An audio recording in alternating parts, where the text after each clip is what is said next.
नमस्कार। अगर आप सप्लाई और डिमांड को मास्टर कर लेते हो तो चार्ट्स देखने का आपका नजरिया हमेशा के लिए बदल जाएगा। इससे आप कंसिस्टेंटली बड़े बड़े प्रॉफिट बना सकते हो।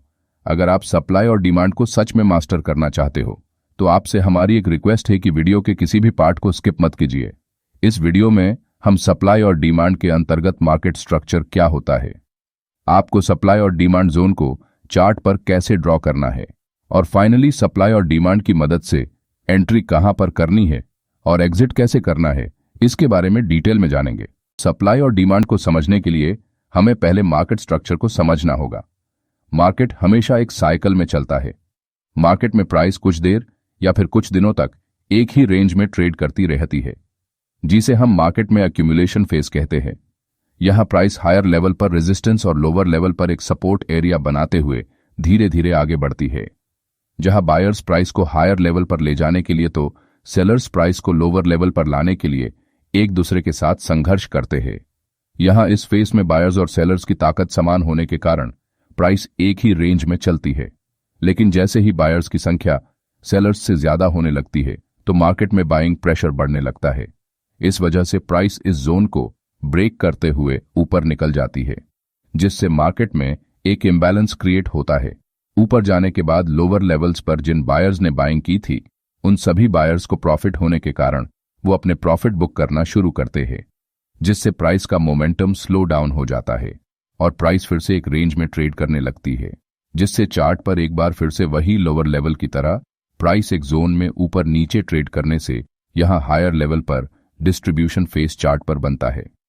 प्राइस हायर लेवल पर होने के कारण सेलर्स मार्केट में हेवी सेलिंग करना शुरू करते हैं, जिससे सेलिंग प्रेशर बढ़ता है और प्राइस लोअर लेवल चली आती है। इस वजह से मार्केट में फिर से इम्बैलेंस क्रिएट होता है।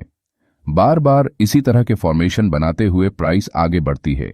जब मार्केट में बायर्स और सेलर्स की संख्या में अंतर आता है, या फिर आसान भाषा में कहे तो जब भी सेलर्स बायर्स से ज्यादा होते हैं तब प्राइस लोअर लेवल पर आती है, और बायर्स सेलर्स से ज्यादा हुए तो प्राइस हायर लेवल पर जाती है। मार्केट में इसी तरह से सप्लाई और डिमांड भी काम करते हैं। जब भी मार्केट में किसी शेयर की सप्लाई और डिमांड एक समान होती है तो प्राइस एक रेंज में ट्रेड करती है, लेकिन जैसे ही सप्लाई के मुकाबले डिमांड बढ़ने लगती है तो उस शेयर की प्राइस बढ़ने लगती है।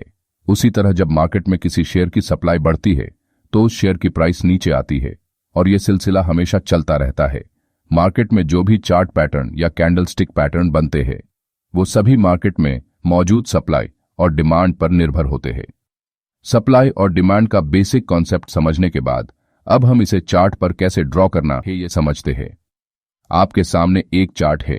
यहां प्राइस हायर लेवल पर कुछ देर तक सस्टेन करने के बाद तेजी से लोअर लेवल पर आई है, इसीलिए यहां स्विंग लो से लेकर स्विंग हाई तक हम एक सप्लाई जोन को ड्रॉ कर सकते हैं। प्राइस जब लोअर लेवल पर जाती है तब कुछ देर फिर से एक ही रेंज में ट्रेड करते हुए हायर लेवल पर निकल जाती है। यहां इस फर्स्ट रेड कैंडल के हाई और last red candle weak low से हम एक रेक्टेंगल ड्रॉ करेंगे जो मार्केट में एक डिमांड जोन की तरह काम कर रहा है, लेकिन चार्ट पर दिखने वाला प्रत्येक supply and demand zone trade entry करने योग्य नहीं होता। इसलिए आपको सही और मजबूत सप्लाई और डिमांड जोन की पहचान करना आना चाहिए। कौन सा सप्लाई जोन और डिमांड जोन स्ट्रांग है और कौन सा जोन वीक है, ये हम 3 क्राइटेरिया के थ्रू समझेंगे। सबसे पहले किसी जोन में प्राइस कितना समय ट्रेड कर रही है ये देखना जरूरी है। यहां आपके सामने हायर लेवल पर सप्लाई जोन है तो नीचे डिमांड जोन मौजूद है। मार्केट स्ट्रांग बुलिश कैंडल बनाते हुए हायर लेवल पर बढ़ता है और टॉप पर एक छोटी इंडिसीजन कैंडल बनाकर यहां से रेड बेरिश कैंडल्स के साथ रिवर्स हो जाता है, जिससे चार्ट पर एक सप्लाई जोन बन जाता है। यह मार्केट सिर्फ एक कैंडल बनाकर तेजी से लोअर लेवल पर आई है, इसलिए इस सप्लाई जोन को हम एक स्ट्रांग सप्लाई जोन कहेंगे, क्योंकि सेलर्स यहां बायर्स को डोमिनेट कर रहे हैं और वो प्राइस को इस जोन से सेल करने में बहुत ज्यादा इंटरेस्ट दिखा रहे हैं। उसी तरह प्राइस स्ट्रांग बेरिश कैंडल्स के साथ लोअर लेवल पर आती है, मगर लोअर लेवल से एकदम से रिवर्स हो जाती है। प्राइस यहां बहुत कम समय बिताते हुए रिवर्स हुआ है, इसलिए हम इसे एक स्ट्रांग जोन कहेंगे। दूसरे एग्जाम्पल में प्राइस पहले के मुकाबले सप्लाई जोन में ज्यादा समय बिता रही है और बाद में लोअर लेवल पर आती है। इसका मतलब यह बायर्स और सेलर्स के बीच थोड़ी फाइट हुई है, जिसमें सेलर्स के डोमिनेशन की वजह से प्राइस नीचे आई है, इसलिए हम इसे एक स्टैंडर्ड सप्लाई जोन कहते हैं।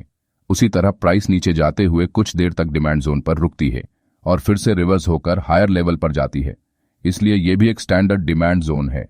तीसरे एग्जाम्पल में प्राइस सप्लाई जोन में छोटी कैंडल्स बनाकर ऊपर नीचे करते हुए बहुत समय बिताती है और थोड़ी देर बाद नीचे आती है। इसका मतलब यह बायर्स और सेलर्स समान होने से प्राइस में बहुत देर तक बैलेंस बना रहता है और आखिर में थोड़ा सेलिंग प्रेशर बढ़ने से प्राइस लोअर लेवल पर जाती है। इसलिए हम इसे एक वीक सप्लाई जोन कहते हैं। उसी तरह डिमांड जोन में प्राइस बहुत ज्यादा समय ट्रेड करती है, जिससे ये भी एक वीक डिमांड जोन है। चलिए अब दूसरा क्राइटेरिया देखते हैं। यह सप्लाई और डिमांड जोन से प्राइस रिवर्स होते समय स्ट्रांग मोमेंटम कैंडल्स बनाती है। इसका मतलब इन दोनों जोन्स में सेलर्स और बायर्स एक समान स्ट्रांग पोजीशन में है और इसलिए चार्ट पर इस तरह की मोमेंटम कैंडल्स क्रिएट होती है। इसी कारण इस तरह के सप्लाई और डिमांड जोन को हम स्ट्रांग जोन्स मानते हैं। लेकिन यहां दूसरे एग्जाम्पल में price supply and demand zone से रिवर्स होते समय एक नॉर्मल साइज कैंडल्स बनाती है और थोड़ी कम स्पीड से आगे बढ़ती है, इसलिए इसे हम एक स्टैंडर्ड सप्लाई और डिमांड जोन कह सकते हैं। सबसे आखिर में प्राइस सप्लाई जोन से नीचे आते समय स्मॉल रेड कैंडल्स बनाती है, साथ ही बीच में कुछ ग्रीन कैंडल्स भी बनती है।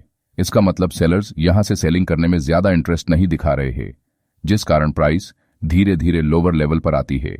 इसलिए हम इस तरह के सप्लाई जोन को वीक सप्लाई जोन कहते हैं।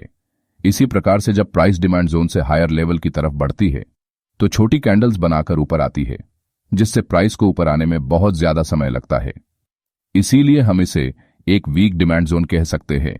अगर प्राइस किसी भी सप्लाई और डिमांड जोन को पहली बार रीटेस्ट करने के बाद रिवर्स हो रही है तो आप यहां रिवर्सल की दिशा में फ्रेश एंट्री कर सकते हो। लेकिन अगर प्राइस एक से ज्यादा बार सप्लाई और डिमांड जोन को रिटेस्ट करते हुए बार बार उसी जोन में वापस आने की कोशिश कर रही है तो ये एक वीक जोन होने का सिग्नल हो सकता है। ऐसे समय आपको रिवर्सल की दिशा में एंट्री करने से हमेशा बचना चाहिए। ये सभी क्राइटेरिया को आप सपोर्ट और रेजिस्टेंस के बारे में कौन सा जोन वीक है और कौन सा स्ट्रांग है ये जानने के लिए भी उपयोग में ला सकते हैं। चलिए अब डिमांड जोन में एंट्री कैसे करते हैं ये जानते हैं। आपके सामने एक चार्ट है। यहां मार्केट ओपन होते ही प्राइस स्ट्रांग रेड कैंडल्स को बनाते हुए इस तरह का प्राइस एक्शन चार्ट पर बनाती है। यहां मार्केट एक छोटी सी रेंज में कंसोलिडेट कर रहा है। अभी तक प्राइस ने किसी भी साइड में सक्सेसफुली ब्रेक नहीं दिया है। यहां प्राइस इस जोन को ब्रेक करने की कोशिश करती है, लेकिन कोई भी कैंडल इस जोन के ऊपर स्ट्रांग क्लोजिंग नहीं देती, इसलिए हम यहां एंट्री नहीं करेंगे।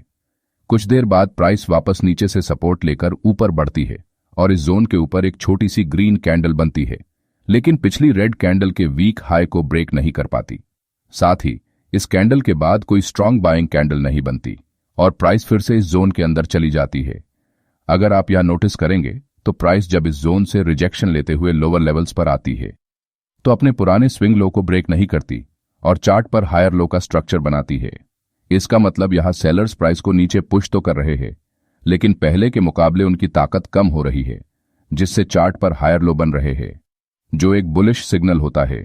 थोड़ी देर बाद प्राइस जब फिर से हायर लेवल पर निकलती है तो चार्ट पर 3 इनसाइड अप पैटर्न बनता है, जो कि फिर से एक बुलिश कैंडलस्टिक पैटर्न होता है। अब हमारे पास हायर लो और 3 इनसाइड अप कैंडलस्टिक पैटर्न, ये 2 बुलिश सिग्नल है।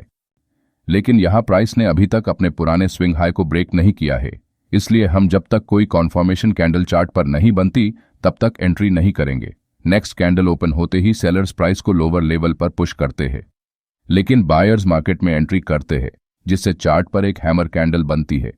अब इस कैंडल के क्लोजिंग पर हम एंट्री कर सकते हैं, जिसमें हमारा स्टॉप लॉस इस स्विंग लो के नीचे लगाना है। कुछ समय बाद प्राइस हायर लेवल पर जाते हुए बिग बुलिश मारुबोजू कैंडल्स के साथ हमारा टारगेट हिट करती है। यहां अगर हम पेशेंस नहीं रखते और इस ग्रीन बुलिश कैंडल पर लॉन्ग ट्रेड में एंट्री कर लेते तो हमारा स्टॉप लॉस हिट हो जाता, जिससे हम ट्रेड से बाहर हो जाते। दूसरी बार जब प्राइस इस जोन को ब्रेक करके ऊपर निकलने के बाद अगर यहां लॉन्ग ट्रेड लेते तो प्राइस जैसे ही थोड़ा करेक्शन करते हुए नीचे आने लगती है, वैसे ही हम बिना स्टॉप लॉस हिट हुए ही खुद से एग्जिट कर देते, क्योंकि मार्केट ने ऑलरेडी एक बार हमारा स्टॉप लॉस हिट किया है। लेकिन तीसरी बार जब मार्केट हमें एक अच्छे रिस्क टू रिवॉर्ड के साथ लॉन्ग ट्रेड में एंट्री करने का मौका देता है तो हम यहां एंट्री करने से चूक जाते हैं, क्योंकि अब हमारे मन में वो कॉन्फिडेंस नहीं होता कि हम 2 बार ट्रेड से बाहर होने के बाद तीसरी बार ट्रेड एंट्री करने की हिम्मत कर सके। इसलिए स्टॉक मार्केट में अगर आपको एक सक्सेसफुल ट्रेडर बनना है तो आपको अपने सही ट्रेड एंट्री पॉइंट तक मार्केट के आने का इंतजार करना होगा, क्योंकि मार्केट में जब तक आप अपनी साइकोलॉजी को स्ट्रांग नहीं बनाते तब तक आप ज्यादा समय तक मार्केट में टिक नहीं सकते। अगर आपको ये वीडियो वैल्यूएबल लगी हो तो वीडियो को लाइक कीजिए और ऐसे ही मार्केट से जुड़ी जानकारी के लिए चैनल को सब्सक्राइब कीजिए।